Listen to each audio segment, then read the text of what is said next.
Hi, I'm Mike, PokeTips Mike, and it's leak time because the data miners have given us our first ever look at the map for the upcoming DLC, the Crown Tundra. This is absolutely insane. Like I mentioned in my previous leak video where I discussed all 143 returning Pokemon for the Crown Tundra DLC, ever since the Isle of Armor came out last week, data miners have been looking through the files of the game to find out as much as they possibly could about the Isle of Armor. But while they were looking through the files, they also found plenty of information about the Crown Tundra, the DLC that's coming out in November. And as a result of that, today we're going to be taking a look at the Crown Tundra Map. We'll be talking about a few locations on it and doing plenty of speculation, so let's jump right into it. So this right here, this is the Crown Tundra. It doesn't look so pretty right now because everything that makes a map look good, like the details, the colors, the land, well, it's not in the game right now. It was either scrubbed out or they just didn't finish it. So I went ahead and used my artistic skill and made my own little map for what I think it might look like. There you go. Aren't I a great artist? Now when I look at this, I actually kind of get Sinnoh region vibes here. Likely because the northern area up here sticks out so far compared to the rest of the main body of the region. And I'm definitely not saying that the Crown Tundra is secretly the Sinnoh region in disguise, but I don't know. I just kind of get Sinnoh region vibes looking at this map.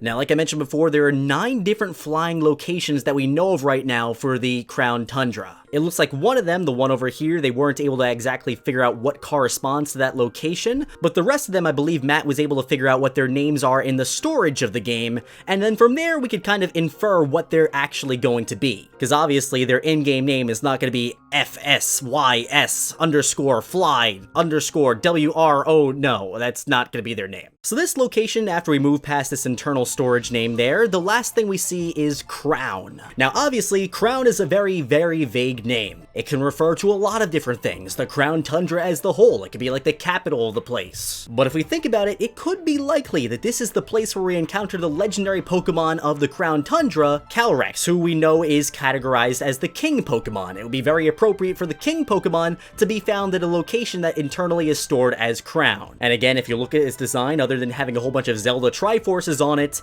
it looks like it's wearing a crown of some sorts. And from the very little information that we have revealed officially about this Pokemon, it said it was a noble leader that ruled over all of Galar in ancient times, so it seems very likely to me that a Pokemon like that would be found at the Crown location. Now these two locations right here, they're obviously not places you could fly to, but they seem like they'll be routes or areas where you could find Pokemon. Down here, this one is pretty obvious what it is. In-game, the location is stored as Regice, and while the name is obviously going to be different when we actually get to play there, it's pretty obvious to us that we're going to be able to encounter the legendary Pokemon Regice there. Now there's another little transitional route over here. I guess it'll allow you to get between a few different areas, and of course probably find some wild Pokemon, and then we have our next major fly location over here, Chica. Now at first this one would puzzle me. What would Chica be? I know in Spanish I believe Chica is girl, but in Japanese Chica when spelled that way actually translates to underground, and when we think about it as underground it makes perfect sense for what this is likely going to be. This is more than likely going to be the place where we could do Dynamax adventures and encounter all the legendary Pokemon. Again, if we go back to the official Pokemon website, we could see a new feature coming to the Crown Tundra is being able to go on what's called a Dynamax adventure, where you basically jump into Pokemon dens, run into some Dynamax Pokemon, and at the end you get a chance to fight against a legendary Pokemon. Obviously the inside of a den would be an underground location, so it seems very fitting that that right there would be the location for Dynamax adventures. It also puts you pretty close to Regice and potentially also the big legendary Pokemon of the Crown Tundra, so it would make pretty good sense with what's in its vicinity. Now this fly location we don't know anything about, nothing at all. This next one, very close to the Dynamax adventure place and the mysterious one, is another weird one. The name internally is stored as Minshuku, which according to Google are family-oriented Japanese-style bed and breakfast locations. See, I love doing these types of videos because I learned so much stuff about not only Pokemon but the world. That's pretty cool. Now based on what we know about the Crown Tundra, this could be quite a few different things. I'm assuming overall this is going to be very similar in function as the dojo on the Isle of Armor. This will be the main central hub, the place where you go to and you stay the most at the Crown Tundra. We know that at the Crown Tundra, a man named Peony is going to make you the leader of his exploration team. You know, the guy who looks strangely like Chairman Rose. And this Minshuku place, this could be the central hub where you meet up with all the other explorers. This could potentially be the first place that we go to when we actually get to the Crown Tundra, because I don't think they're going to pop you right next to Regice. Now, right below it, again, there's another transitional area where you could run around and more than likely find wild Pokemon,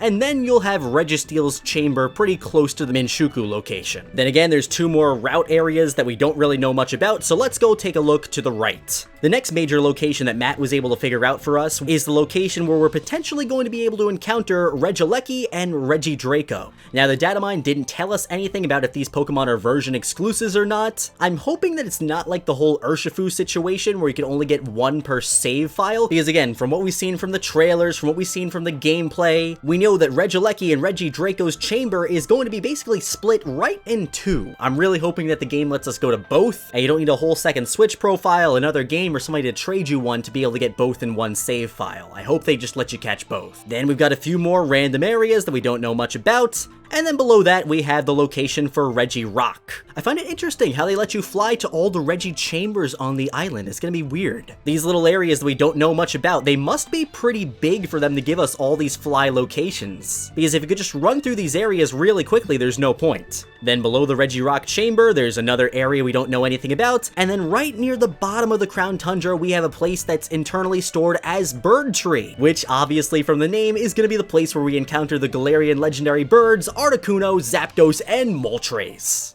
I love their Galar forms. I think they look so cool. I'm so excited to use them. And then last but not least, we have another random location that we don't know anything about. So yeah, still plenty of mystery for the Crown Tundra, but based on these fly locations and their internal names, we now know a lot about what these places are going to be like. Very, very interesting. Now, one thing that definitely stands out to me a lot is we don't have a chamber for Regigigas. We know we're going to need to catch the Regis to unlock Regigigas, but there's no location directly on the map that signifies where it is, so maybe that could be what this fly location is that we don't know anything about yet. Maybe that could be Regigigas' chamber, or maybe Regigigas is just chilling in one of these random spots somewhere on the Crown Tundra. We don't know yet. Still though, there's a lot to think about here. Now, some other interesting fun tidbits they found in the game are, number 1, there's still a little bit of encounter data left over in the Crown Tundra that we don't know exactly where it is for yet, but it looks like this is going to be the encounter table for some random overworld area in the Crown Tundra. If you look at the percentages, usually these percentages are supposed to add up to 100%, and that way they determine the chance of a Pokemon appearing in the overworld. If you look at these percentages, not all of them add up to 100%, and that gives me a few theories. Maybe number 1, there were new Pokemon in there that are going to be part of the Crown Tundra that are not back in the game yet, and because of that, they're not showing up on these encounter tables, or number 2, they could just be totally work in progress and they're not done yet. Also, based on the Pokemon we see in this table, I think it's pretty safe to assume that all of these Pokemon are going to be not only in the Galarian Pokédex, but also on the Crown Tundra Pokédex as well. And that, my friends, is a look at the map of the Crown Tundra. Overall, I think it's pretty crazy how we're so many months away from the DLC, yet now we know so much about everything. We have a pretty decent idea of what the area is going to look like. We know where we're going to be able to find the legendary Pokemon. It's just absolutely insane. So down in the comment section, let me know what you think about this leak, and also let me know what legendary Pokemon you're the most excited to catch in the Crown Tundra update. The Isle of Armor, that's fun, but the Crown Tundra, this is looking like this is going to be the update that we're all waiting for. So my friends, thanks so much for watching. Hope you enjoyed the video, and if you did, make sure you give it a thumbs up if you haven't already, and also subscribe to the channel if you're new. Thanks again for watching, and I'll see you in the next one.